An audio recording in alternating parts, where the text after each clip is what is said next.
How many people in this room are not originally from the United States? My round of applause. Where are you from, bro? You right there. You're from Iraq? Ew. I was fucking around. How long have you been here in the country? 23 years. 23 years? Are you a citizen yet? You are? Congratulations, nigga. Congratulations. Well, welcome to this great land. You know, I'm gonna give you a history lesson, because I'm sure this wasn't on your entry exam. But every naturalized American has heard something about what I'm about to tell you. The picture is the early 50s in the United States. This 14-year-old boy goes down from Chicago to Mississippi to meet his extended family for the first time. He'd never been to Mississippi. And before he went, his mother said to him, very pointedly, she said, if a white man looks you in your eyes in Mississippi, look away. And I don't know what you know about black people from Chicago, but they're not a scared people. Legend has it, he was in front of a convenience store, hanging out with his cousins, having a good time, and a white woman walked out of the store, and he thought she was pretty, and he said, bye, baby, not realizing that he had just made a fatal mistake. 4 days later, a group of adult white men burst into this family's home and snatched a 14-year-old boy out of bed in front of his family that was powerless to stop them, and he was never seen alive again. His name was Emmett Till. They found his body maybe a few days later. It was in a creek, tied to a wheel so it would sink, horribly beaten and bloated. Hideous. And lucky for everybody in America, his mother was a fucking gangster. She was. If you can imagine, in the very midst of a mother's worst nightmare, this woman had the foresight to think about everybody. She said, leave my son's casket open. She said, the world needs to see what they did to my baby. And every publication here in the United States, from Jet Magazine all the way to the New York Times, had this boy's horribly bloated body on its cover. And if our civil rights movement was a car, this boy's dead body was premium gas. This was a very definitive moment in American history where every thinking and feeling person was like, ugh, we gotta do better than this. And they fought beautifully, and here we all are.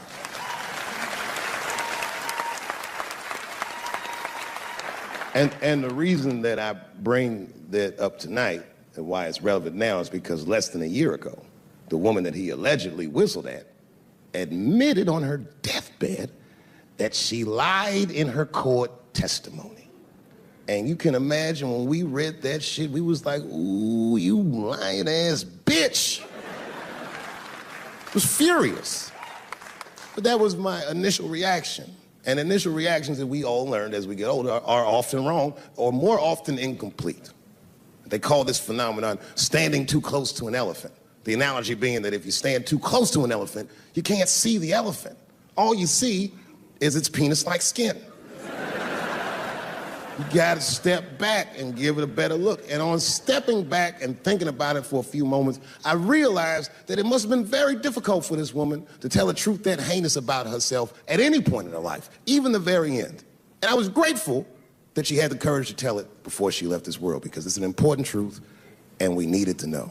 And I said to myself, well, thank you for telling the truth, you lying ass bitch. And then time goes on, and then after time, you can kind of see the whole elephant. And it's humbling, because you realize that this woman lied, and that lie caused the murder. But that murder set in motion a sequence of events that made my wonderful life possible, that made this very night possible. How could this be that this lie could make the world a better place? It's maddening. And that's how I feel about this president. I feel like this motherfucker might be the lie that saves us all. Because I have never felt more American than when we all hate on this motherfucker together. Jesus Christ, it's good. And when it happens, I can see everybody that's struggling. So if I'm on stage and I tell a joke that makes you want to beat up a transgender, then you're probably a piece of shit and don't come see me anymore. Or if you don't understand that when a football player takes a knee during the national anthem, he's actually standing up for me, then you might not want to fuck with me anymore. But I swear, no matter how bad it gets, you're my countrymen, and I know for a fact that I'm determined to work shit out with y'all. And if that woman that said that heinous lie was alive today, I would thank her for lying. And then I would kick her in the pussy. I know it's fucked up, but I tell you the truth. You know, everything's funny. Everything's funny till it happens to you. 3 months, a mere 3 months after that terrible attack that Chris Rock endured, I was on stage at the Hollywood Bowl, and a lunatic jumped out of the crowd and attacked me. Now, I gotta tell you, if it happens to you, you don't even know what the fuck is happening. It was like slow motion. I just looked over. I don't know this nigga. And I was looking, I said, oh my God, I'm being attacked. And this motherfucker was ragged. He jumped at me. He was like, ah! I'm old, but I'm fast. I caught this motherfucker's head with my hand and pulled his hoodie over his eyes. I can still feel his head in my hand. It was spongy. He had been growing dreadlocks. Not the beautiful dreads that breastfarians grow. These were accidental LA homeless dreads. This shit had leaves and sticks and bottle caps and shit in it. Some kind of grease. I was like, ugh, like this. And then I fell down. And he knocked me all the way on the ground. And I was like, man, this is a bad situation. I don't know if I'm gonna die or what's gonna happen. But in that moment of vulnerability, you know what occurred to me that had never occurred to me before in my life? In that moment, it occurred to me that bodyguards should not wear dress shoes to work. Travis! This nigga Travis came out slipping and sliding on some kind of beautiful loafer and fell flat on his back. Pop. I said, oh my God. Now both of us are down. I gotta handle this shit myself. So I popped that back, boom. And then the kid that knocked me down, he popped up, boom. And we looked at each other and realized, at the same time, I was bigger than him. And that motherfucker took off running. And I started to chase him and I said, fuck him. I picked the microphone up. So I'm gonna finish this show now. That's right.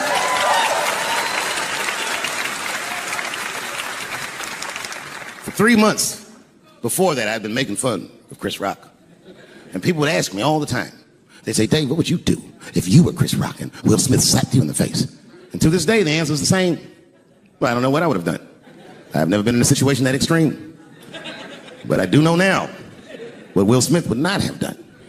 And that is enjoy the rest of his evening. Man, listen. We gave that kid a good while. We was whooping his ass. Not we, I mean, I was on stage trying to think of a joke to tell, but they was beating this nigga up right behind me. Everybody could see it. Everybody could see it. And I'm sitting up there trying to think of what to say. And I'm tongue-tied. Me, of all people, can't think of anything to say. Look at my karma. Just that moment. Of all the people in the world, Chris Rock walks from backstage, walks up to me in front of 20,000 people, grabs the mic out of my hands and looks at the crowd and goes, was that Will Smith? Man, motherfuckers fell out of their chairs laughing. I was standing there looking stupid. I was fucking furious, because I'm thinking in my mind, nigga, this is my attack. You got attacked 3 months ago. Now you have jokes. So I snatched the mic back from Chris and tried to get one off, but my shit did not go good at all. I didn't know what to say. I was like, it was a trans man. And the crowd was like, boo. It's LA, we like trans people, boo. I know, I felt so bad. I felt so bad. But I know why he did it. You'd have to be there to understand, but man, when that guy tackled me, it was like it's like a movie or something. You gotta picture this. Picture a famous person you like. Every famous person you could imagine was at that show. It was like the biggest night that Hollywood had ever seen. And when that guy tackled me, he cleared the bleachers. I had to watch the tape afterwards to know this happened, but as soon as he tackled me, Jamie Foxx was the first motherfucker that jumped out of the crowd. He was wearing a white cowboy hat, like he knew this shit was gonna happen to him. Never seen this nigga in a cowboy hat before. And Jamie started chasing that motherfucker around like any given Sunday. And that kid was fast as shit, was juking and shaking, and he broke Jamie's ankles, and he just kept running. And then Jon Stewart from The Daily Show ran from backstage and jumped at this motherfucker like Super Jew. He was like, ah! And the kid seen John coming, so he jumped back, and John went flying that way. And this kid was fast, and then he turned around. He sees the emergency exit. He starts running for the emergency exit. Just before he got to the door, motherfucking Puff Daddy from Bad Boy Records jumped in front of the door. That nigga was like, Boy, Puffy got that motherfucker. And then every celebrity just ran out because every celebrity saw themselves in me and they just started beating the fuck out of that kid. And I know Chris was backstage looking like, nobody helped me. Everybody hates Chris.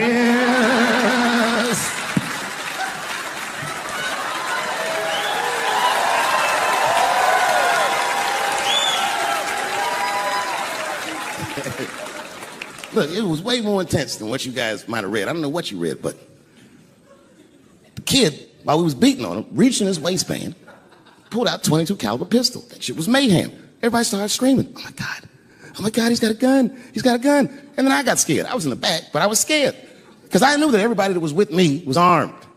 Yes, if they had shot and killed this kid on stage at the Hollywood Bowl, like I pay you to do, Travis,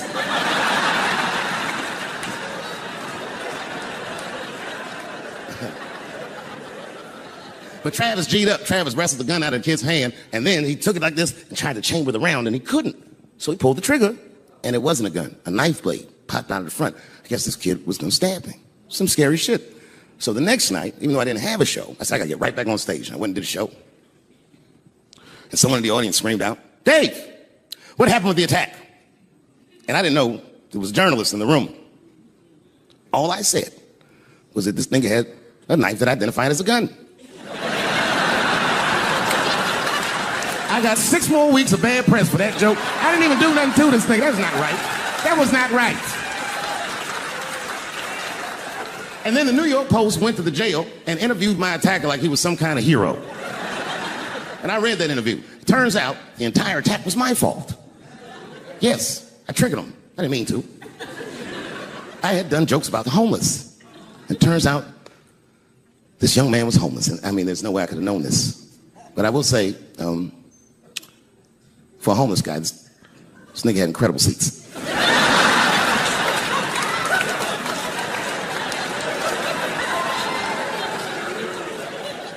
Oh, and they said I triggered him because I had done LBGTQ jokes, and it turns out this fellow was a bee. That was the headline in the article. It said, Dave Chappelle's alleged attacker is bisexual. I said, alleged attacker? This motherfucker definitely attacked me. I'll show you the tape. He's allegedly bisexual. I'm gonna need to see him suck somebody's dick before I believe the rest of this article.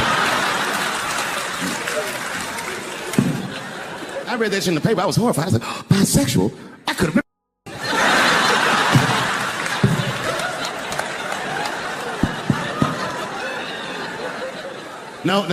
No, you know what though? It's not funny because after all that madness ensued, I went to the hotel room. I was by myself and I opened the door and my wife was in there alone. She was sobbing, like sobbing. I said, oh my God, what's wrong with you, bitch? Did you get attacked too?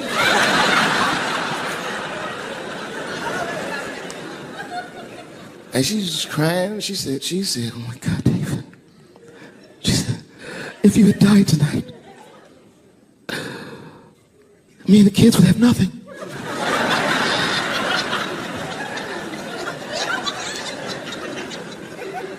Then I knew it was serious. So I sat down on the bed next to her. And I reached in my pocket, I pulled some keys out that she'd never seen before. She said, oh, what are those keys? And I gently placed them in her hands. I said, sweetheart, those are the keys to my safe deposit box. God forbid anything ever happen to me. But if it does, don't even worry about it. You and the kids have everything you need in that box. I've already taken care of it. And she was looking at them keys. And I could see her mind realize what we were actually talking about. And then she just started crying harder. And to be honest with you, that made me cry a little bit too. And we hugged each other real tight.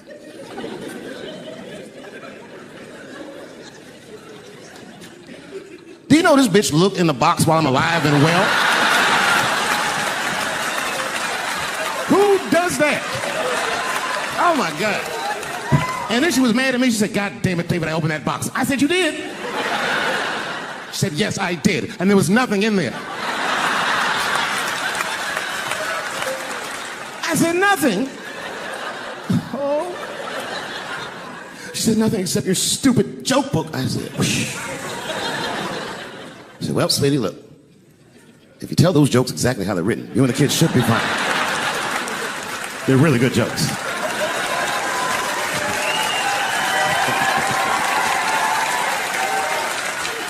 She's like, good jokes? What is this shit? Come join me in my watery grave. No, you gotta roll your throat. Join me in my watery grave.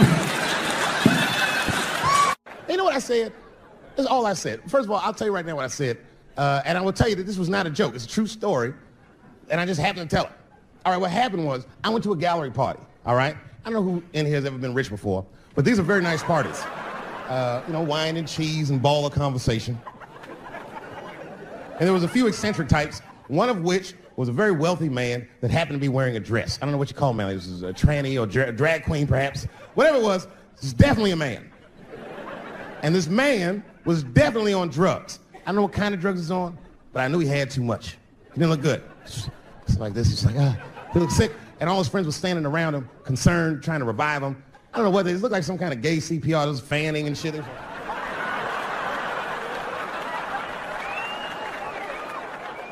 I saw all this from a distance. Now, I should have minded my own business, but I got curious. I was like, oh. And I went over there. All I said, excuse me, gentlemen, is he okay? And then they looked at me like I was evil. Oh. She is fine. I said, word? Oh. I'm sorry, I didn't know this is what we were doing. Here's my thing. I would support anybody's right to be whoever they feel like they are inside. I'm your ally in that. However, my question is, to what degree do I have to participate in your self-image? Is it fair that I have to change my whole pronoun game up for this motherfucker? That doesn't make sense. Seriously. If I put on an Argyle sweater and I'm like, hey everybody, I feel like a white guy in this sweater and I want some goddamn respect in a bank loan. That's not gonna work. Give a fuck how I feel. Why should I give a fuck how you feel? Nigger is a pronoun. But there was no time for philosophical debate. This was an emergency situation. I said, fine. Sorry, guys. I was just worried because she looks terrible. And she just fell off the bench. Appears that her dick is popping out of her dress. You mind if I call an ambulance, champ? I'd rather not be at a party where a tranny ODs. There's too many questions to answer.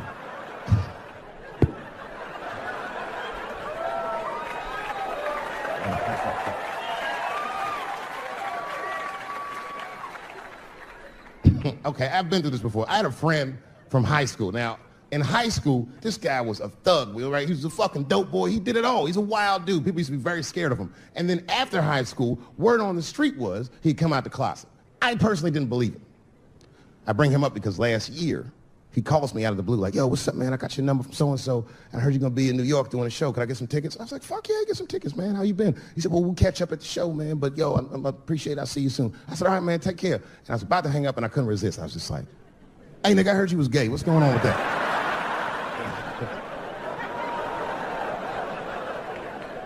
And I wish I didn't ask, because he sounded like he was dying to talk about that shit. And he had a long story about it. And it's not that I didn't care, but I was, I don't like talking on the phone. I was watching TV at the same time. So I just wasn't really paying attention like I should. But I was trying to sound supportive. I didn't really know what to say. So I just like mumbling shit throughout this conversation. I was just like, nigga, you gay, man. You just gay. Like,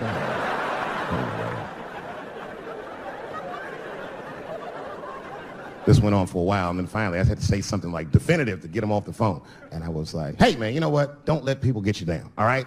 And the next time someone tries to make you feel bad about yourself, just remember, everybody fucks funny to somebody.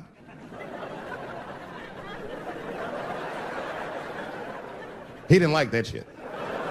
He's like, what the fuck does that mean? I said, huh? He said, you saying I fuck funny, motherfucker? I said, no, that's not what I'm saying. I'm saying everybody's different. He said, you ain't say different, nigga. You say it funny. What's so fucking funny about the way I fuck? And I said, hey, man, I fuck feet. He said, what? Oh, this is not a joke, ladies and gentlemen. I get women to squeeze their feet together like this, and I fuck them right in that little space in their feet. But you can't build a community behind that shit. There's no flag for us. That shit made him laugh. And the next day, after the show, I saw him backstage. He was like, yo, what's up, man? I'm like, oh, shit, what's going on? And he had his buddy with him. He goes, Dave, I want you to meet Manuel. Manuel's my fiance. We're in New York getting married because it's legal here. I said, well, congratulations, fellas. And Manuel was like, gracias. And he went to go get some drinks. And then my buddy looked at me, he was like, so Dave, what do you think? And I started mumbling again. You gay, nigga, you know, just gay. He said, yeah, I'm a little nervous about getting married, man. It's a big step. I said, yeah, it is. It's a big step. He said, well, you've been married for a while. You got any advice for us? No, I'm married to a woman. Sorry about that. And he corrected me. He said, no, you married the person that you love. So it's essentially the same. I said, you know, man, the problem with that statement is that it makes the assumption that I love him. But you guys lighten the fuck up. Of course I love my wife. She laughs at this shit. As a matter of fact, she eats and spends this shit. You know what I told him? I told him, I said, you know what you should do, man? First of all, you shouldn't do it. I'm talking about being legally married. It's not that you're gay as much as just legal marriage is a fucking diabolical leverage game in the United States. I'm just being honest. Devoid of religious significance or the idea of love, marriage is nothing but an awful contract that you shouldn't sign. I'm just being real. Because you start out loving each other, and then like 2 years later, you're just building a case against one another for a hypothetical court date that may or may not ever happen. You throw being gay on top of that, that shit is explosive. Like I said, Ray Rice shit. Okay, right after Ray Rice went through all that shit, I was at a party and I met this kid, Michael Samms. You know Michael Samms? Very nice guy. He's the first openly gay NFL player. And Mike's a very nice guy, very brave guy. But when I met him, I couldn't help but thinking, now what's gonna happen when Michael Samms beats his wife up in the elevator? Is that domestic violence or is that just two niggas working shit out in the elevator? You know what I mean?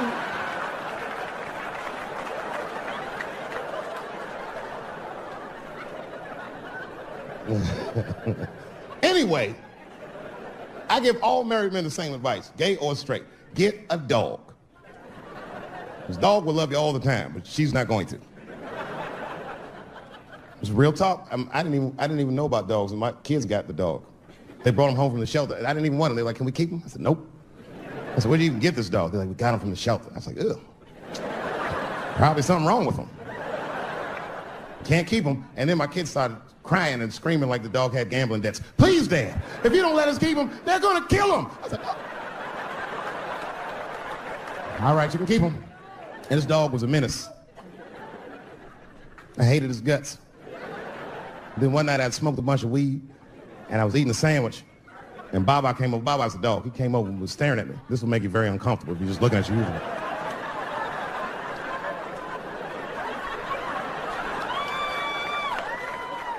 I had to give him a piece of my sandwich so he'd go away. And that's how we became friends. Now, if you see me walking down the street with Baba, I ain't got no leash or nothing. He walks right next to me. If I stop, he'll stop. If I go, he'll go. And all my friends are like, yo, Dave, that shit is dope. How you train Baba to do that shit? I've never trained Baba. I'm just a messy eater. If I drop food and Baba's not around, all I gotta do is call him. Baba! He's a black dude's dog, so he doesn't come right away. He peeks first to see what's going on. I gotta tap my foot so he can see the food. Over here, little buddy. And he's like, thanks. During the civil rights movement, It's been fucking wonderful. I don't know what to say, man. I don't even want this night to end.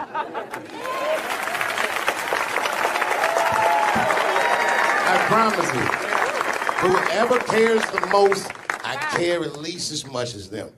I know what I got, because I lost it all.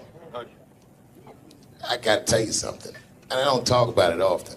Have you ever worked all your life for something and have it not work out? That happened to me. It was tough. Think about it. I was gone for 12 years. It's not a little bit of time. It was hell. I watched other niggas that I knew become very famous. I watched the world go on without me. I mourned the loss of it, and after a while, I didn't care. Coming back was terrifying. I understand what I am. I really do, more than anybody. Like when they write about me in history, I'll be dead reading it like, yeah, I know they'd say that. They say that a person can't dream of a face they've never seen. Can't believe that's true, but it's probably true. Boy, I got a long bank of faces. 32 years, I could close my eyes. I could think of any night. There's so many faces. Every night, most nights, they all looking up, smiling. You have no idea what the world looks like from there. All different races, all different colors, all different kind of beliefs, just looking at me, smiling for 32 years, night after night.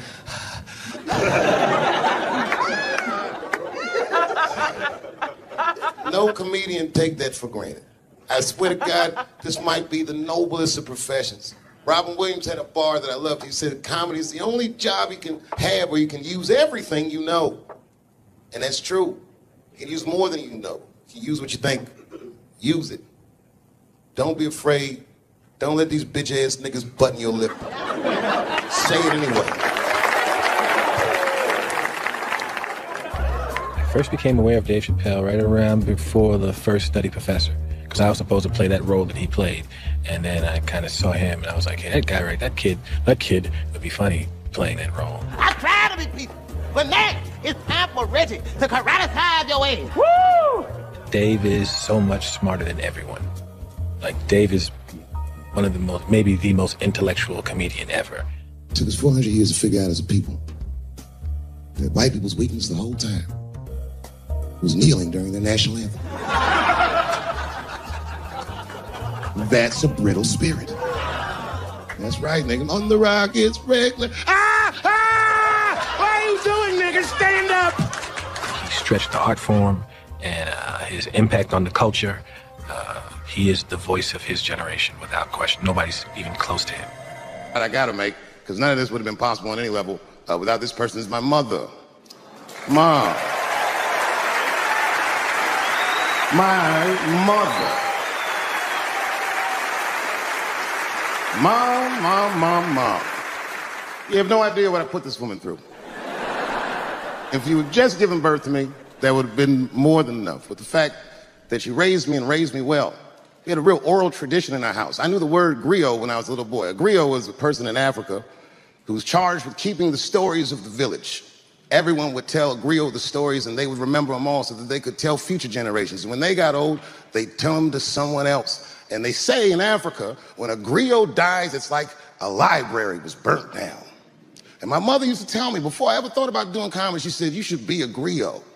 And she'd fill me with every story of black life. You know, she's educated in African-American studies, and she would let me understand the context that I was being raised in. That I'm being raised in a hostile environment that I have to tame. By the time I was 14 years old, I was in nightclubs, mastering an adult world. It was terrifying. The crack epidemic was going on, and my mother would hear gunshots outside and be scared to death. Maybe it's my son. But early in my career, if you remember, Mom, you used to sit in the club with me. She'd do a full day of work. You'd be back there falling asleep, just waiting for me to go on. She would watch my show every night. Do you know how long that car ride is home?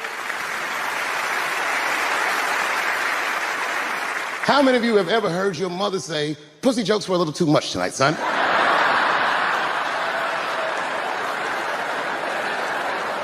I was a soft kid. I was sensitive, I cry easy, and I would be scared to fist fight.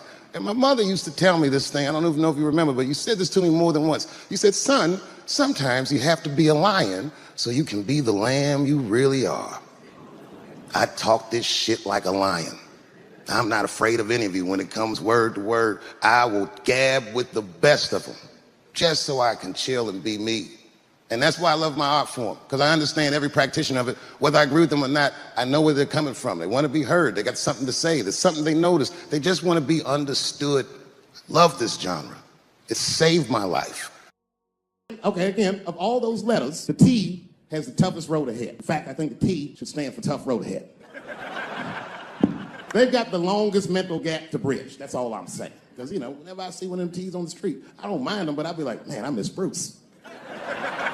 I'm sorry, guys. I'm 42. I remember Bruce Jenner. Before the Kardashians, before all that, this motherfucker was a white American superhero. It was amazing. He was beating Africans at track and field. We'd never seen anything like it. He was on my cereal box growing up. You know how much of that cereal I ate? Nigga, I didn't know he was gonna do that. I knew before you guys knew. I heard things on the street in Hollywood. You know, you just be out, see people. Hey, what's up, Kanye? Why the long face? Nigga, you'll see. I got 2 mother-in-laws now. There was a big dance coming up in the middle school. I was 12 years old. I said, Dad, can I go to the dance? He said, of course you can go to the dance. I want you to get out and meet some more kids. I said, great. It costs $3 to get in. And my dad said, ooh, sorry, son, I don't have it. I was like, what the fuck? You don't have $3? Well, then how are we alive, Dad? Dad said, if you want to go to the dance bad enough, I'll tell you what, there's some money in the change jar, get the money from there. I was 12 years old. That's what I did. I showed up to the dance early. There's a long line of kids waiting behind me while I'm at the door trying to count out 300 pennies to get inside. I will never forget this shit as long as I fucking live. Oh, man, you know, if you've been poor, you know what that feels like. You ashamed all the time. Feels like it's your fault. And all them kids was laughing, ha, ha, ha. Look how poor Dave Chappelle is. Like, when I think back at it, that's really the only time in my life that I ever thought to myself, I should kill everybody at school. No, this is what I mean. Okay, look, okay, you're an Asian dude. No, I say this with no disrespect, but we're all Americans, right? And we can agree that America has a huge body count all over the world, but nowhere more than Asia. Literally, if you look at history, recently, we have bombed the masculinity out of an entire continent. We dropped 2 atomic bombs on fucking Japan, and they've been drawing Hello Kitty and shit ever since. There's a lot of lady boys in the wake of our bombs, and I know these things because my wife is Asian. She's Filipino. All right, well, okay, so that explains it. Now you know why you see me at all those Filipino events. I'm not there picking up pussy, I'm dropping some off.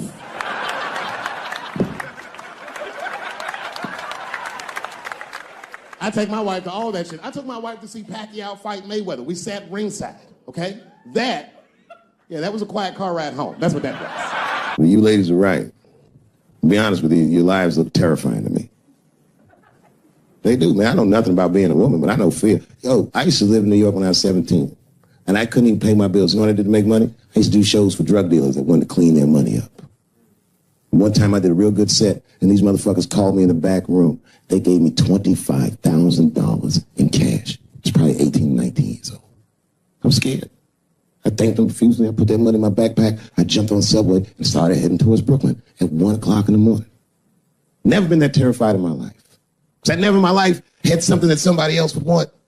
I thought to myself, Jesus Christ, if motherfuckers knew how much money I had in this backpack, they'd kill me for it. And then I thought, holy shit.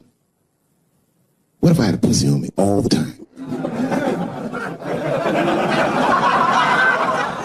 That's what women are dealing with. I'm gonna tell you right now. It's real talk. If them same drug dealers gave me pussy and said, put this in your backpack and take it to Brooklyn, I'd be like, nigga, I can't accept this.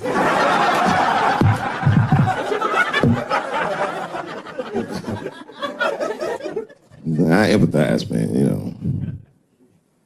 Everybody gets mad because I say these jokes. But you understand that this is the best time to say them. More now than ever. And I know there's some comedians in the back. Motherfucker, you have a responsibility to speak recklessly. Otherwise.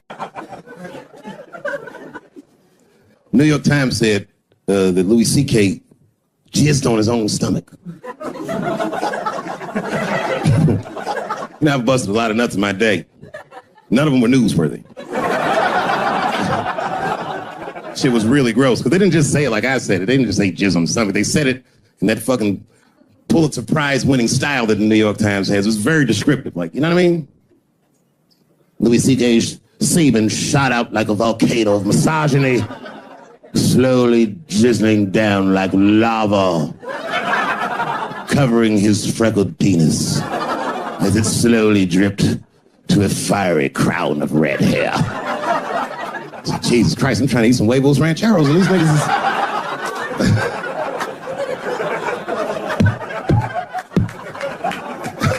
And you know, the tough part, being a comedian, knowing the motherfuckers, everybody comes up to me like, did you know? Did you know what Louis was doing? No, bitch, I did not know. The fuck you think we talk about at the comedy club? Hey, nigga, how was the weekend? Great, man. I was just jerking off in faces and coming on my own stomach, having a good time. You know how this business is. No, I didn't know. They act like we sit around like Grease. Tell me more, tell me more. Then she put up a fight. Dun, dun, dun, dun, dun, dun, dun, dun, dun, dun. Sorry, I don't know the choreography, but you get the point. You get the point. She was intense. But Louis was like the turning point. I mean, you know, all these allegations are terrible. Louis was the only... I shouldn't say this, but fuck it. His allegation was the only one that made me, like, laugh. Well, if you think about it, Because all his friends is reading it, and he's jerking off, and he's surprising people. He's surprising me.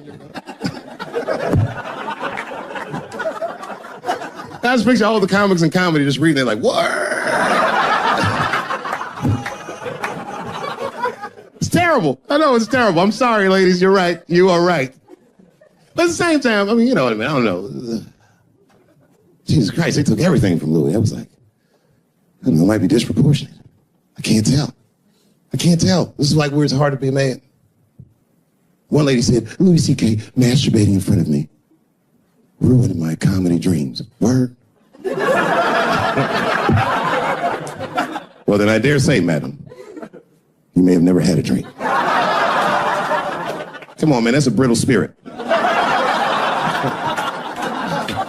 That is a brittle-ass spirit, nigga. That shit is too much. It's a grown-ass woman. You know what this shit is like? It's like COINTELPRO. You know what that is?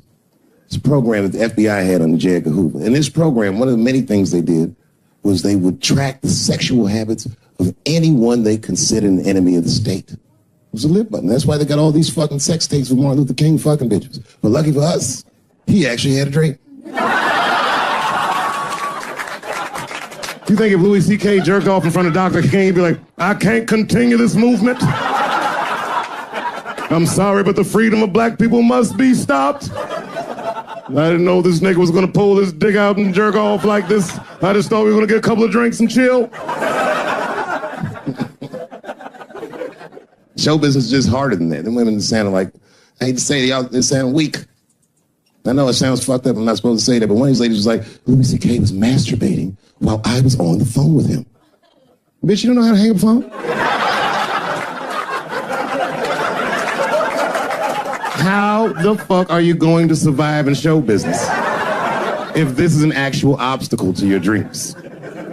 I know Louis is wrong, ma'am. I'm just saying I'm held to a higher standard of accountability than these women are. Don't forget who I am. Don't forget what I am. I am a black dude. If you do anything wrong in your life, and I find out about it, I'm going to try to take everything away from you. And I don't care when I find out. Could be today, tomorrow, 15, 20 years from now. If I find out, you're fucking finished. Who's that? That's you. That's what the audience sounds like to me. That's why I don't be coming out doing comedy all the time, because y'all niggas is the worst motherfuckers I've ever tried to entertain in my fucking life. Are you surprised, though, by the criticism that's come your way? No, and I don't mind that people get upset. Some of this criticism, like, is helpful. Like, I get educated by it. I don't necessarily agree with all of it, but I learn about a lot of things, you know, just from my... I swear to God, this might be the noblest of professions. Robin Williams had a bar that I loved. He said comedy is the only job you can have where you can use everything you know. And that's true. You can use more than you know. You can use what you think. Use it. Don't be afraid. Don't let these bitch-ass niggas button your lip. Say it anyway. It was 400 years to figure out as a people that white people's weakness the whole time was kneeling during their national anthem. That's a brittle spirit. That's right, nigga. On the Rockets, regular. What are you doing, nigga? Stand up. Comedy. Bad things happen to someone else. That's not necessarily funny. Look at it this way. I grew up in the crack epidemic. I tell jokes about it. I grew up in the crack epidemic, and now there's an opioid epidemic. Are they treating the opioid epidemic the way that they treated the crack epidemic? No, this is a national health emergency. When we were coming up, we were policed by the National Guard, addicts were criminals. Now they understand addicts are sick people. And maybe it's because the demographic of the opioid epidemic is not the same demographic of the crack epidemic. Racially. I mean, Right. You're talking about race. Right, so now that your community is getting destroyed, it's a whole nother ball game. And then it's a huge window of empathy. Oh my God, we can see each other. We both went through similar pain. But I'm just saying, everything's funny that happens to you is more about empathy. That you're there but for the grace. You guys gotta remember, I'm not saying it to be mean. I'm saying it because it's funny. And everything's funny till it happens to you. not afraid of other people's freedom of expression. I don't use it as a weapon. It just makes me feel better. And I'm sorry if I hurt anybody, et cetera, yada, yada, yada. Everything I'm supposed to. But there's a more important reason that I would stop doing comedy right now. And this reason is the real reason that's been percolating. And it really is the crowd, not you. I'm talking about the crowd on the big stage. It's too hard to entertain a country whose ears are so brittle. Motherfuckers are so sensitive, the whole country is turned into bitch-ass niggas.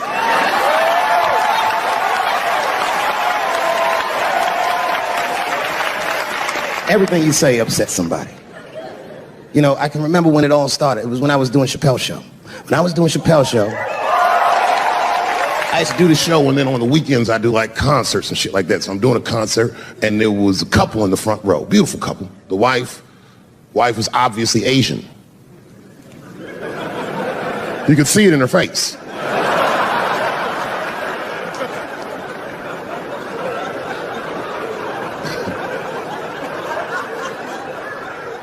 The husband, this motherfucker was mysterious, to say the least. Couldn't quite pinpoint where he was from. Caramel-colored fella, very nice hair, but he could have been from anywhere. Bangladesh, Mexico. I can't guess with a nigga like this. All I knew for sure about this guy is that his wife was a bitch. I could see that in her face, too. No, he was laughing and having a good time, and she was scowling at me at a goddamn comedy show. I couldn't figure it out. And then I realized at some point that she was pregnant, and I was smoking on stage. I said, oh my God, that's probably why she's mad. So I started to put my cigarette out, but then she hit me with one of them fake non-smoker calls. So I just kept smoking. I thought to myself, bitch, that baby will be fine, relax. and I tried to break the tension. I just asked her, that's all I said. I go, hey, where are you guys from anyway? And I could tell that she was on to me. She goes, very condescendingly, she says, I'm from California. If you're asking my ethnicity, I am Chinese. And her husband was just cool about the shit. He was like, I'm Mexican, bro. I said, well, I'm sorry if I offended you by asking. But you're a very beautiful couple. And miss, there's no question that you're going to give birth to the hardest working baby this world has ever seen. That's not a bad joke. She got very upset. She got up to leave immediately. But she didn't just leave. She had to take one last dig at me on the way out. I will never buy one of your fucking DVDs again, Dave Chappelle. I said, ma'am, with all due respect, Chinese people don't buy DVDs.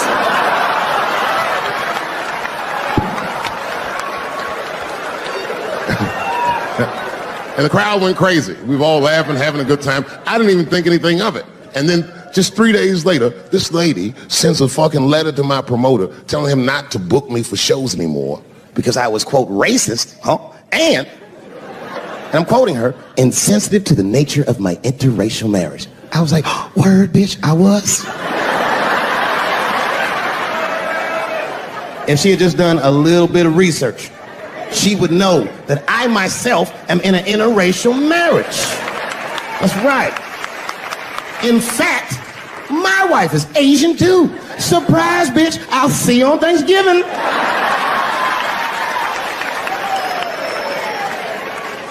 But my wife's not Chinese. She's Filipino.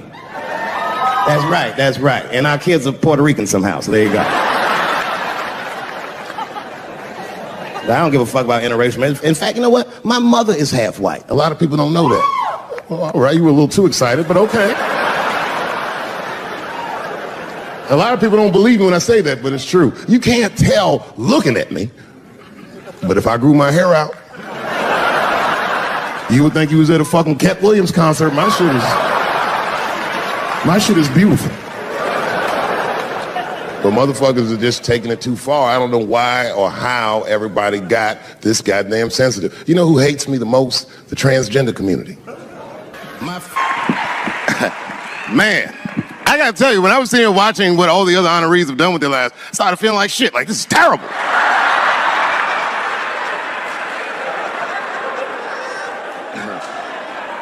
And then Bobo brought me up and started out good with that Ali picture, and then it just... But that coloring book that was in the picture, I know the Ali's are here, that coloring book, my mother has it. And the champ, he signed it. You know, the greatest, he signed it, Muhammad Ali. and his sparring partner was there that day. And his sparring partner signed it, said the next heavyweight champion in the world, Larry Holmes. And he was. And 2-year-old Dave Chappelle colored all in that shit and just ruined the book.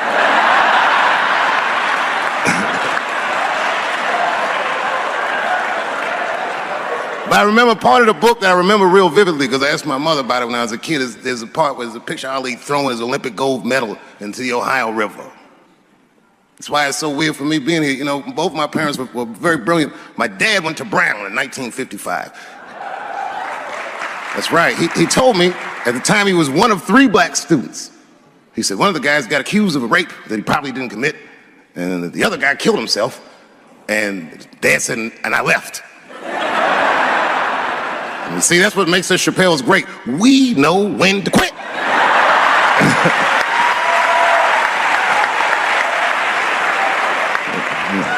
Y'all just live to fight another day. I gotta say, I'm very honored to be here, and I'm very honored to be here with the other honorees. Really, I'm like very humbled by you all, the work that you do, and you all make me want to be better. All of you.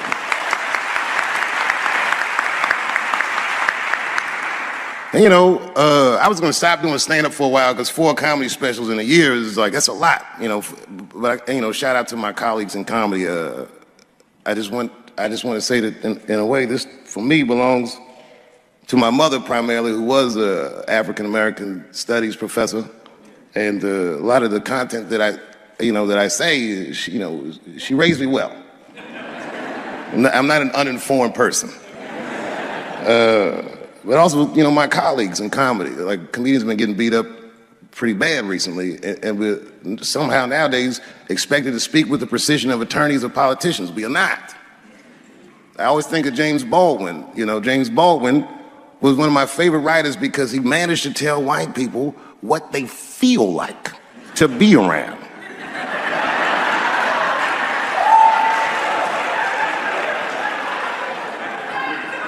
So I ain't gonna hang up my gloves yet. I think I got one more special in me. So to quote Baldwin, God gave Noah the rainbow sign. It's no more water, it's the fire next time. Thank you very much. Boy, this comes as a complete surprise.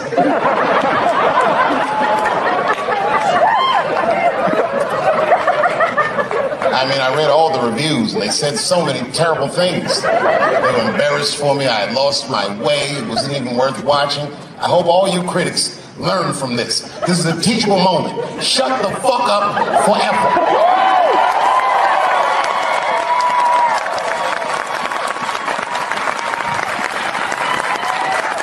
Two in a night.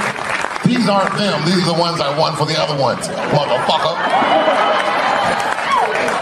I would like to thank my editor who was nominated. Unfortunately, he did not win, but I couldn't have been more honored to work with Jeff Urin.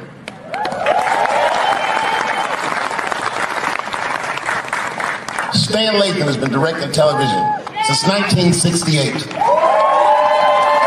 Any show that I watched when I was growing up, he directed it. From Sesame Street to Sanford and Son to Good Times to Everything Black. And finally, you motherfuckers finally gave him an Emmy tonight. He deserves so much more, but I'm glad you came around.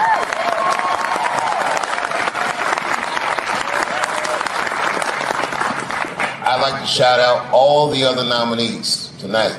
Tiffany Haddish and Patton Oswalt and Hannah Gatsby and Brother Mulaney. You guys are an inspiration to me, and I'm honored to be nominated with you. I'm sorry that you didn't win tonight, but who gives a fuck anyway? It's a special night because comedy gets to be itself. It's all we've ever wanted. I hope the war is over. We good? And as always, I love to thank my wife, Elaine.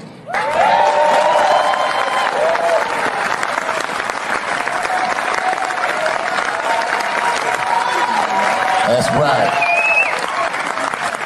Elaine has been with me for the last 25 years and had to endure the pains of living with the greatest comedian ever.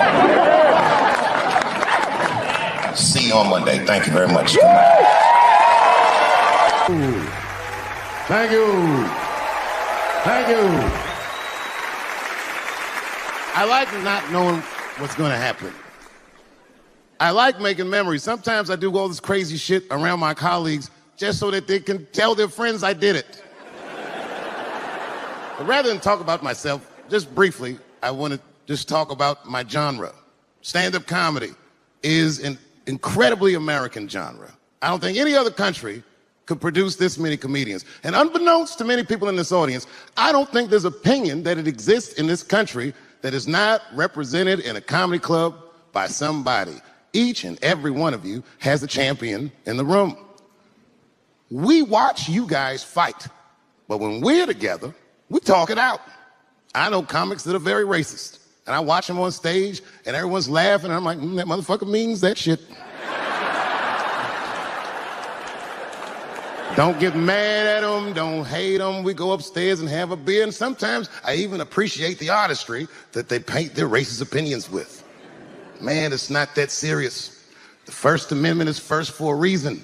The Second Amendment is just in case the first one doesn't work out.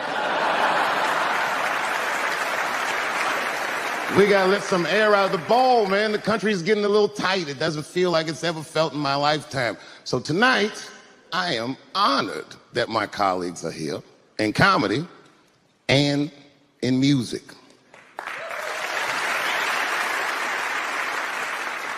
And I want everyone in America right now to look at me. Look at me smoking indoors. I didn't ask anybody, I just did it. What are they gonna do? Kick me out before I get the prize? No, nigga, this is called leverage.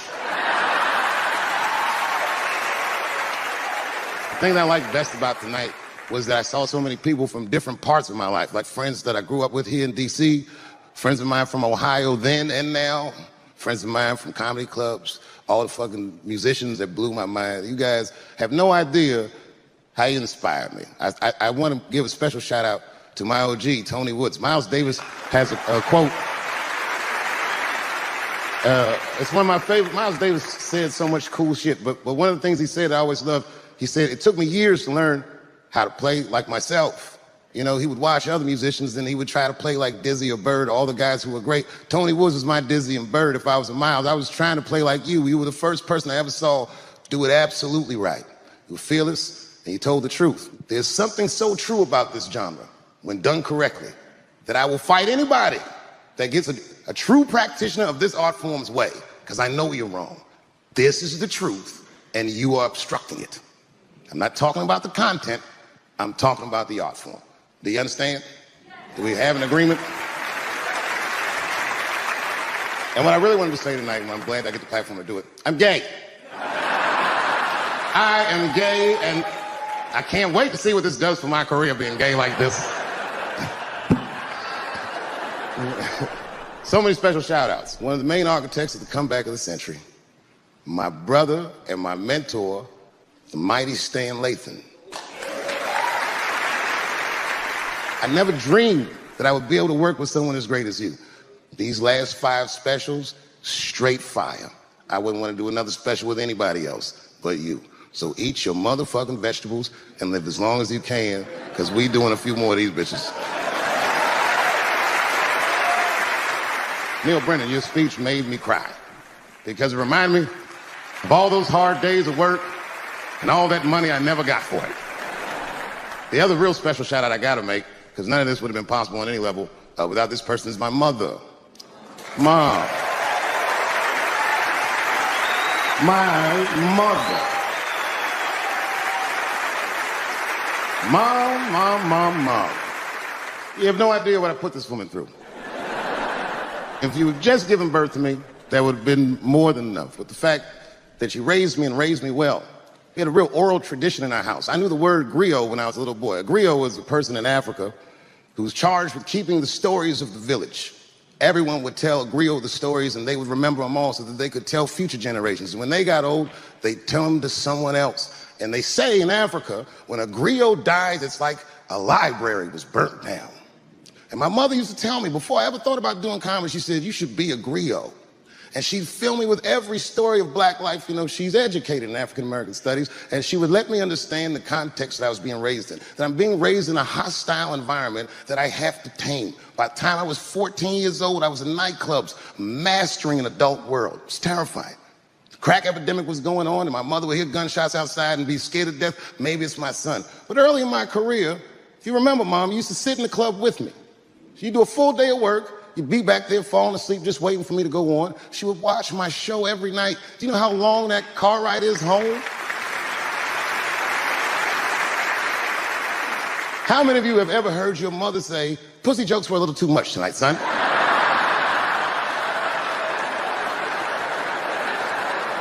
I was a soft kid.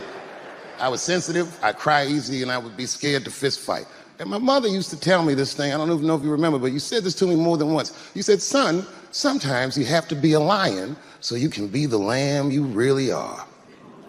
I talk this shit like a lion. I'm not afraid of any of you when it comes word to word. I will gab with the best of them just so I can chill and be me.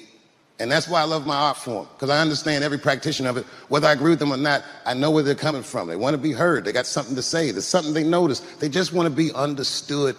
Love this genre. It saved my life. So tonight, Mom, I would like to honor you in a very special way that I cannot do on my own. But because now I'm a man with great and influential friends, I'd like to ask my man Thundercat to come out on the stage. Thundercat, the Mighty Most Def. Washington, D.C., thank you very much for giving me a home and a place to start. Today is officially Dave Chappelle Day in Washington, D.C. The mayor declared it last night. So, in the future, on Dave Chappelle Day, I ask everyone who wishes to celebrate it to make one incredible memory for themselves and or somebody else. Thank you very much. Good night. Thank you. You know, I speak for a living, and I'm a little nervous today. I wanted to say thank you, Mr. President, and thank you, Bishop Green, and thank everyone at Allen University for hosting me today, because it feels special, right? When I think of this great grandfather that I've heard about in my life, but never actually touched his legacy. So it's like the product of his loins coming to meet the product of his work. And it's an important day for me personally. And I know a lot of you guys are students, and I just want to tell you I'm the first person in my family to not go to college. And as the president has told you, I've done outstanding in spite of that.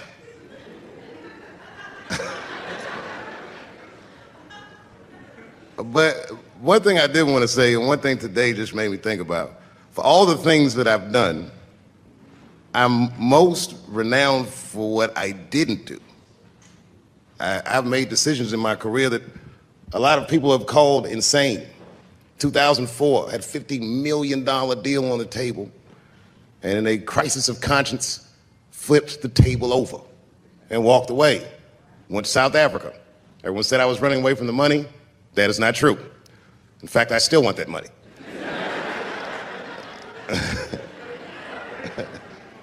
The idea that I wanted to just share with you guys is the idea that sometimes you do what you think is best, whether anybody understands it or not. I heard a story about my father where someone told me he used to do statistics for a company in D.C. The company he did statistics for started doing business with the South African government, so he quit his job. It's caused a lot of problems between him and his wife. It's hard for a man when he can't provide for his family the way he wants to, and he suffered through it. And a generation later, when I had my crisis of conscience, I was able to go to a free South Africa and get away from the heat. This idea that what you do in your lifetime informs the generations that comes after you is something I keep thinking about, something that is so much bigger than just ourselves. And today I'm standing in front of you guys, and I know you guys are like, oh, I know you're bored. But I see family of mine in the front row some who I've never met, and I just realize how all of us are connected. That my great-grandfather built something more substantial than buildings. He built a community. And he built, more importantly than a community, he built a way. You know, so I'm very grateful. Very grateful. Hello, police. I just saw him saying, you know what I mean? He's standing over like, so this is what black people talk about.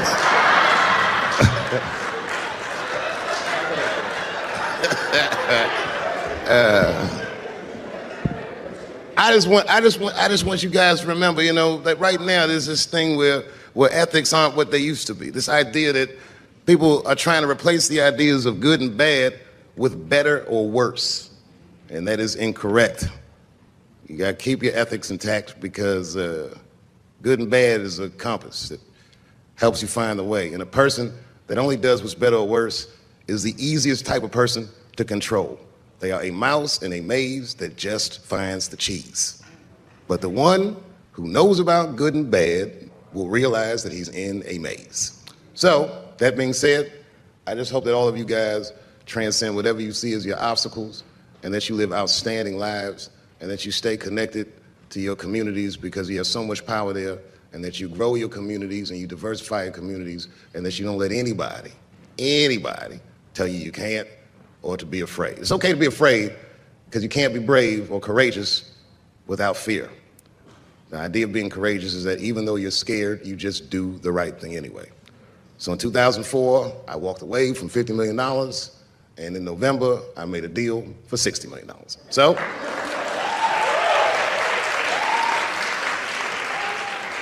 although I am not the most famous comedian of my time, I would like to know what their great-grandfathers did.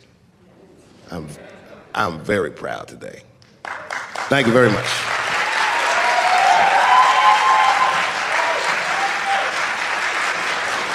Story. I started doing stand-up comedy when I was 14. I'll never forget the first time I was on stage. The guy that introduced me was a guy named J.T. Newton. I'm 47. I can close my eyes and remember the introduction like it was yesterday. It went like this. Ladies and gentlemen, this next young man coming to the stage is starting his comedy career tonight. Who knows? We may be witnessing the birth of a star. Please welcome Dave Chappelle.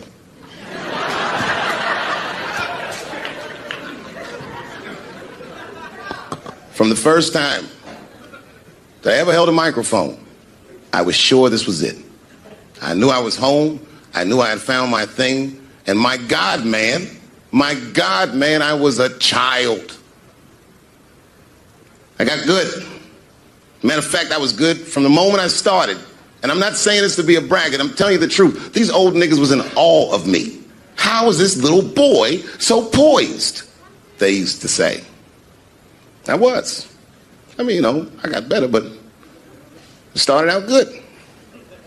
About a year into it, when I was 15 years old, I had written a joke during the AIDS epidemic about having a Goodyear condom. Something, I don't even remember the joke. Something about an industrial strength condom by Goodyear.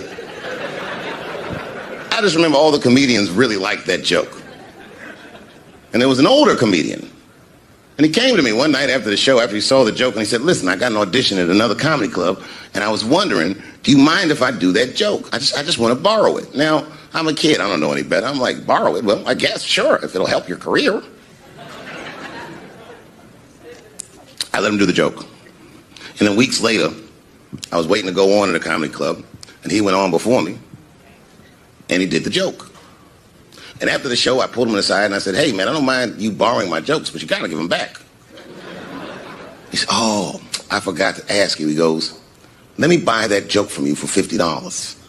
And I said, man, I'd do it, but I'm just starting out. I need all the material I can get. The idea being that the more material I can accumulate, the faster I'll be able to make money for my work. I said, I can't do it. I want my joke back. I'll never forget this. Remember, I was a 15-year-old child. This guy was a grown-ass man. He stood up over me so I could see how big he was. And he said to me, really? I can just take it. And he did. I got scared because I was a child. But I never forgot that. I never forgot that. I was 15 years old. I'm 47 now. I think about this guy all the time. When I look at my own kids and I see how young and innocent they are, I can't believe someone did that to me. And I don't think about it every day because that was the worst thing that happened to me. I think about it every day because that was the first time that someone ever did that to me. But in my career, it has happened many, many times since, where someone would intimidate me or scare me and take something that I believe was mine. I'll tell you another story. Now I'm 18 years old. I'm living in New York City, and I just finished my first road tour, which was a very difficult tour. I'll spare you the details. Now I'm back in New York, but my rent is paid, thank God. And I have $60 to my name, and a woman that I had met in Pittsburgh, a bad Dominican bitch, was coming to New York. She was going to spend the weekend with me. I couldn't wait for her to get there. She was coming that evening. But remember, I only had $60 for a whole weekend to entertain a bad bitch. Now I'm walking through Greenwich Village, and I see something I've never seen before. 3-card Monte. You know what that is? Yeah, the guy had the whole thing. The table was set up, and he had the 3 cards, and the crowd was hooting and hollering, and he was like, find the red card, find the red card, and people were playing. Sometimes they win, sometimes they lose, but it was really exciting, and I'm standing there watching it, and I noticed while I'm watching them play this game that the red card, the one you're trying to find, had just a little bend on the corner. And I'm watching it, and I'm like, yo, this guy doesn't seem to know that red card is bent. I'm going to beat this motherfucker. And I walked up to the table and I said, let me play a hand. And I put my last $60 on that table, and he starts to shuffle and find the red card, find the red card. And I kept watching that bent card go around the table, make sure I kept my eyes on that bent card. And when he stopped shuffling and he said, find the red card, I pointed to it with confidence. Here it is right here.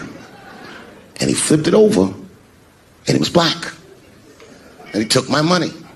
I couldn't fucking believe that. How did this nigga do that? Was that magic or sorcery? I was confused. So you know what I did? I sat there and I watched him for a real long time play the game. And I realized that all those people who was doing all that hooting and hollering and betting, my God, they were his friends. They were in on the whole thing. I felt so wronged. I felt so stupid. And then the next sucker came up to the table and was about to put his money down. And I said, fuck that, man. Don't put your money there. All these niggas is in on it.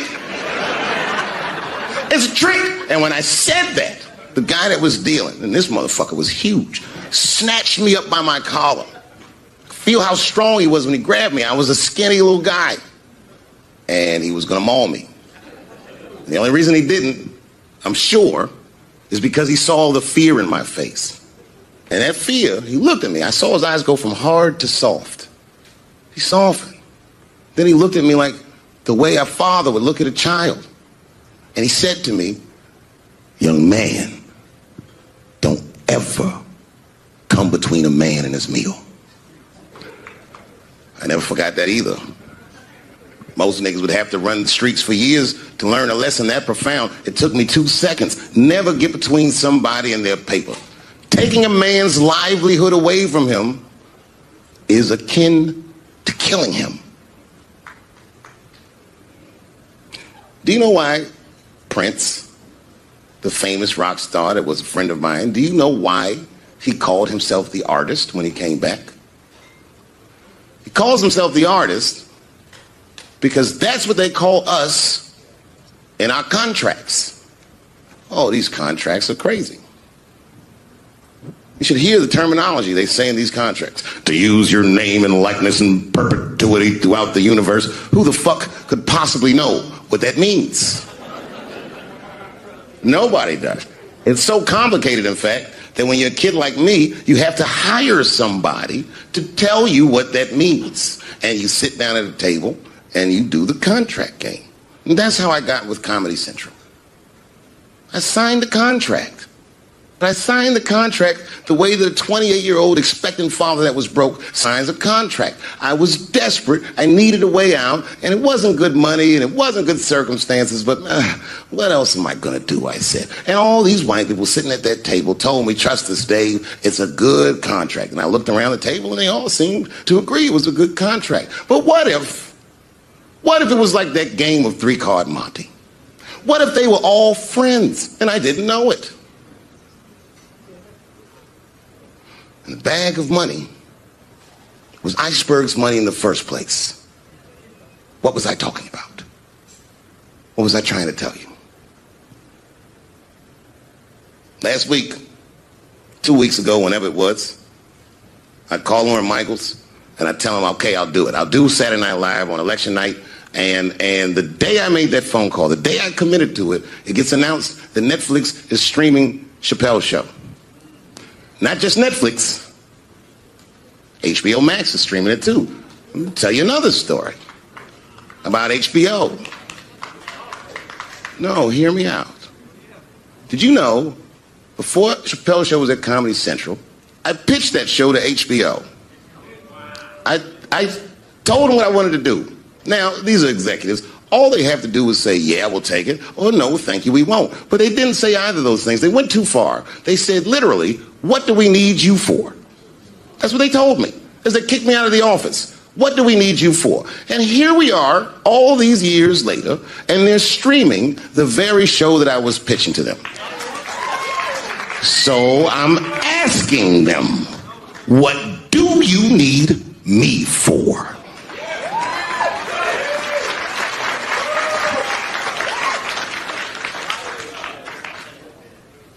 People think I made a lot of money for Chappelle's show. When I left that show, I never got paid. They didn't have to pay me because I signed the contract. But is that right? I found out that these people were streaming my work, and they never had to ask me, or they never had to tell me. Perfectly legal because I signed the contract. But is that right? I didn't think so either. That's why I like working for Netflix. I like working for Netflix because when all those bad things happened to me, that company didn't even exist. And when I found out they were streaming Chappelle's show, I was furious. How could they not know? So you know what I did? I called them and I told them that this makes me feel bad. And do you want to know what they did? They agreed that they would take it off their platform just so I could feel better. That's why I fuck with Netflix. Because they paid me my money, they do what they say they're gonna do, and they went above and beyond what you could expect from a businessman. They did something just because they thought that I might think that they were wrong. And I do. I think if you are fucking streaming that show, you're fencing stolen goods. They stole that from me. They just took it. And I'm not up here trying to tell you guys that I believe that Comedy Central gave me a raw deal just because I'm black. I believe that they gave me a raw deal because this fucking industry is a monster. It's the same monster that these Me Too bitches was trying to tell you about. But they hate the monster for how it fucks. And I hate that monster for how it eats. But my God, man, it's the same monster.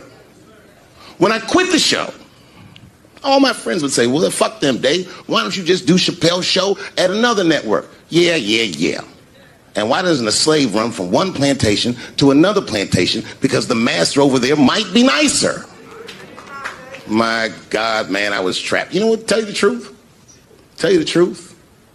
I've even thought about coming back and doing another Chappelle show. Well, but if I do, I can't call it Chappelle's show because my name and likeness is being used by them in perpetuity throughout the universe. It's in the contract.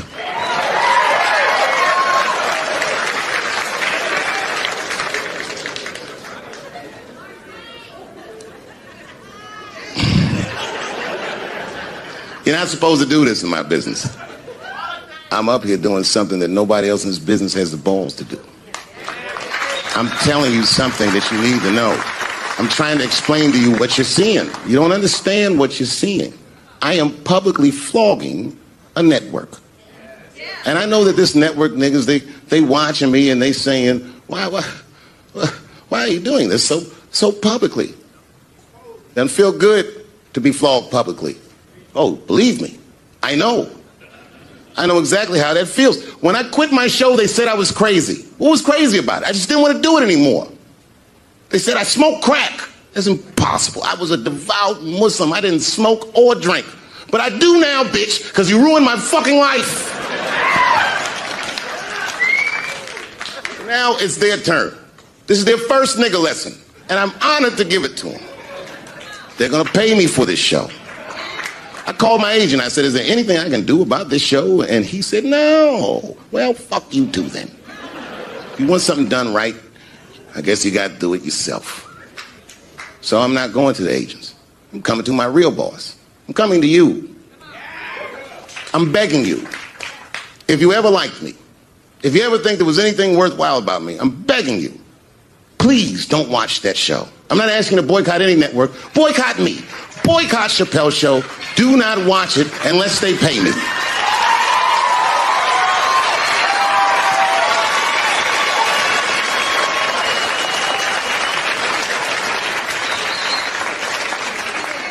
If you're a shareholder at Viacom, then I'm talking to you.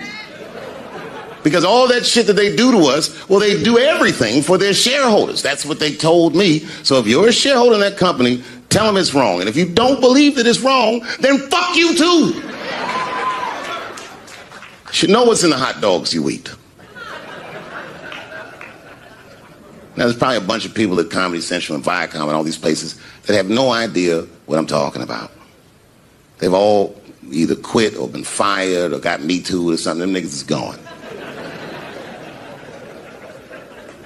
And there's a whole bunch of new young people there, and they're probably looking like, what is he talking about? They may not actually know what the fuck happened to me. So I'll tell you what I'm talking about. Go downstairs to your accounting department, open the books, see what that show made, and look at what you paid me. That's exactly what I'm talking about.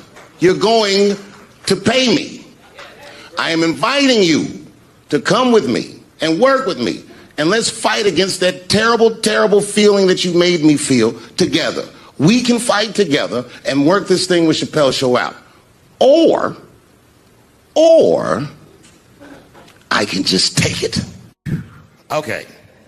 Before I did Killing Them Softly, when I was 22, HBO gave me the biggest opportunity of my life at that time.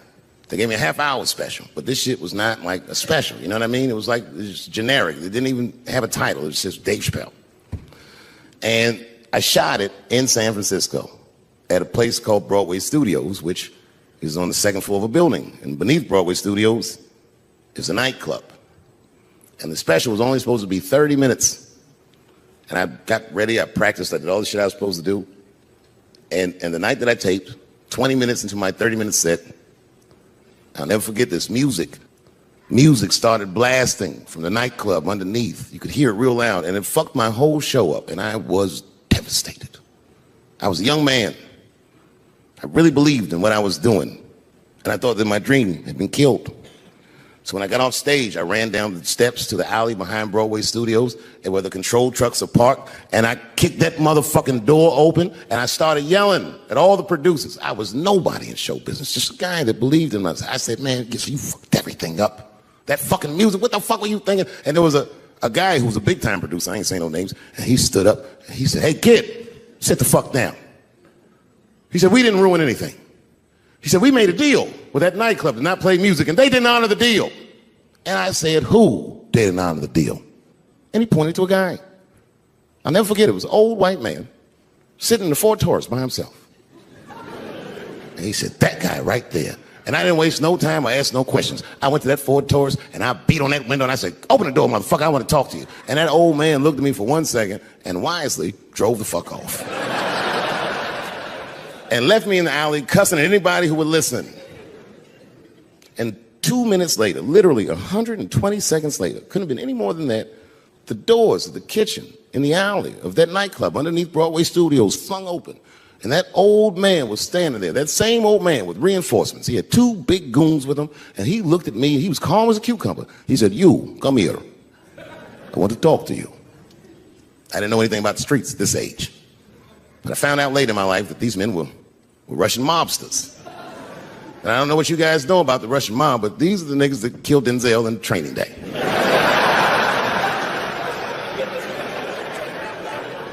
And all the producers knew what I was up against. They said, Dave, do not go in there. And I said, fuck y'all. And I walked right into that kitchen, and they closed the doors behind me, and it got dark as fuck in there. And I knew, I'm not dumb, I knew I was in a bad situation. But you have to understand, I believed in what I was doing, and I didn't give a fuck. Just kept cussing at these motherfuckers, telling them how they ruined my life. And that old man couldn't believe that I was talking all this shit. And as soon as I took a breath, he stopped me gently. He said, hey, kid, listen. Your friends lied to you. He said, we made a deal.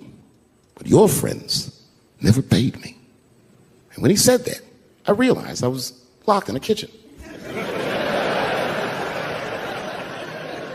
I realized he was telling the truth, which would make me wrong.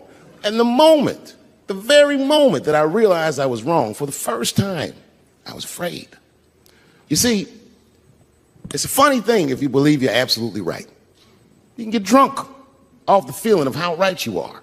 That's why gay people are so mean.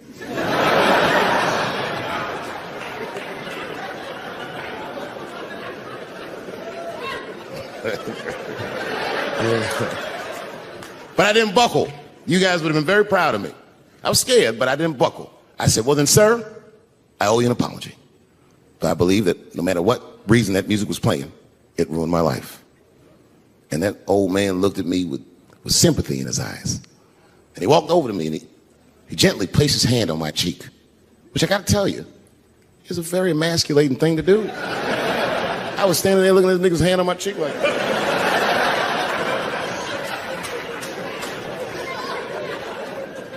and he said, you are a real man. And he tapped me on my cheek. Real soft. Just like that. The doors opened back up. The light from the alley flooded into the kitchen. And I just walked out alive. I lived to fight another day. And in that moment, I learned one of the most valuable lessons of my life, and I have to share it with you. And that lesson is this. In your life, in any given moment, the strongest dream in that moment wins that moment. I am a very powerful dreamer. Yeah, I'm not lying. I dreamed tonight, this very night, as a 14-year-old boy, and I am living it as a 50-year-old man. My dreams are very strong. Today, I walked all around Washington. I used to be poor in this city, and all day people just said, hey, Dave, like they knew me personally, and I felt like I knew them. And I say to myself, my God, Dave, what a powerful dream. But then sometimes I feel regular. Just feel like myself. Maybe I'll smoke some weed and be in some nightclub and feel shy. But I'll look across the nightclub and I'll see some guy that no one's ever heard of. But this nigga worked all week and got bottle service. And his bitches bringing Moet with sparklers to him. I picture in my mind he's Persian. He's doing some kind of weird Persian dance. And he got 6 bitches at his table because he got so much liquor. And they all call him saying, go Cena, go Cena. And I'll be looking across the room like, oh my God, I'm in that guy's dream. I can hear him telling his friends, hey, how was the club last night? Man, that shit was fantastic. I had bottle service. I seen Dave Chappelle across the club looking at me like, ooh, who was that? And that's the trick to life.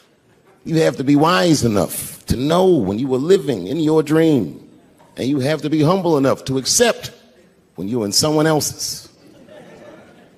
That's why I don't judge between Will Smith and Chris Rock. Because you guys look at them as big ideas, but I look at them as fellow dreamers. I can't judge between them because I see myself in both of them. I am Will Smith. I am the man that cannot take it anymore and will slap the shit out of the next person that says a crossword to me or somebody that I love. And I am Chris Rock. I am the man that can get slapped in front of the whole world and keep my composure so I don't fuck anything up. That is what men do. Men make boundaries. Men enforce boundaries. And men test boundaries. And no man tests more boundaries than a trans man.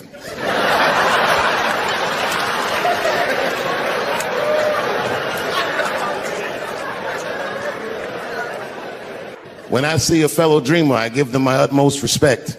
Even if I don't understand what their dream is. I know a dreamer when I see one. And I've met many powerful dreamers in my life. None more powerful than a man who calls himself Little Nas X. I met this nigga at a party. I had no idea who he was. But the minute he walked in that party, I knew I was in his dream. Everybody in the party was another dreamer. Everyone was famous, but when that nigga walked in, he was dressed like C-3PO. He was shining. And everyone was like, oh my God, there he is. That's so nice. I didn't know who he was. And for some reason, out of all them dreamers, he walked right up to me. And he said, I tried to get you in my video. I didn't know what the fuck he was talking about. I said, what? I said, what? What video? And he just looked at me like, you know what video, and walked away. And I watched him walk away. I said, man, this nigga's having a very powerful dream. You know what it reminded me of? It reminded me of when we was in grade school. Remember in grade school, the teacher would ask everybody what they want to be? Timmy, what do you want to be when you grow up? And Timmy acted like he had an idea. He'd stand up, he'd say, I want to be a fireman. And the teacher would say, Timmy, that is a beautiful dream. But Timmy didn't mean it. Timmy said he wanted to be a fireman because deep down, Timmy's attracted to fire. And by the time he's 14 years old, this nigga's a full-blown pyromaniac playing with kerosene and matches like a goddamn expert. And then one night he goes downtown with his buddies, fucking around with fire, and burns a warehouse down. And he doesn't know it, but there's 13 migrant workers from El Salvador, and they're in that motherfucker. They get trapped, and then they die in the fire. Isn't that a tragedy? It was an accident. He's only 14 years old, but he's black. So they try him as an adult. And Timmy ends up spending the rest of his life in jail. Dream deferred.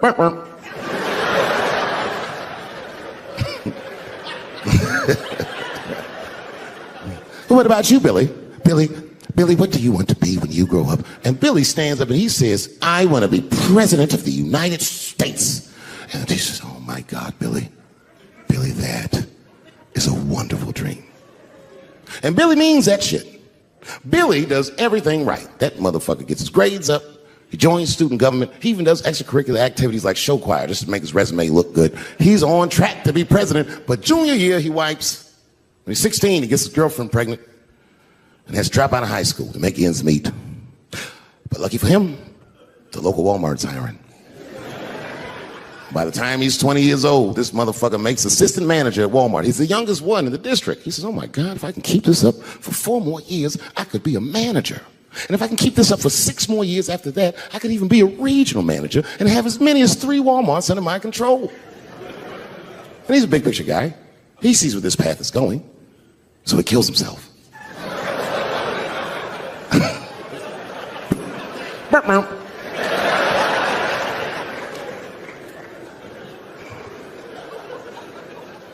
Well, what about you? What do you want to be when you grow up? I don't want to say, because I don't want the other kids to laugh at me.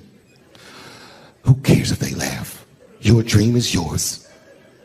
Own your dream so they can come true. Say it loud and proud. What do you want to be when you grow up? Lil Nas X. And that nigga stood up in front of the whole class. I want to be the gayest nigga that ever lived. I want to do a music video and slide down a stripper pole all the way to the depths of hell and suck the devil's dick at 10 o'clock on BET while all the kids are awake and can see me. Shockingly, that was the only dream that worked out.